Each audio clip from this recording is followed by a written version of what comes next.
Hello everyone, we're gonna make a cute Pikachu. Take a pink paper, fold it from both the sides as we are folding. Now again open it and again fold it. Keep folding it as we are folding in this video. Fold it again and again. Keep folding, watch the video very carefully and follow each steps. I hope you are enjoying it.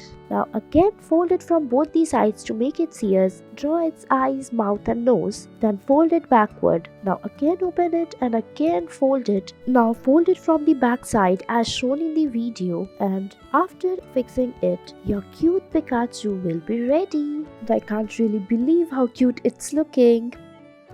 Next, we're gonna make a coffee mug using a printed origami paper. Take origami paper and fold it from all the sides to make the lines. Now again open it and again start folding as shown in the video. Now make cuts to its end as shown. Now again fold it and it's ready.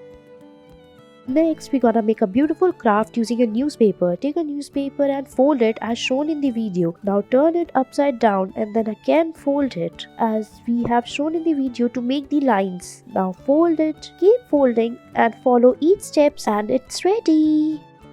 Next, we're gonna make a beautiful snowflake using the paper. Take a cylindrical object and make lines on it and cut it out. Now stick all of them together as shown in the video. Now cut out small pieces as same as shown in the video and stick all of them together inside the flowers. Now make leaf-like structure and it's ready. Thanks for watching.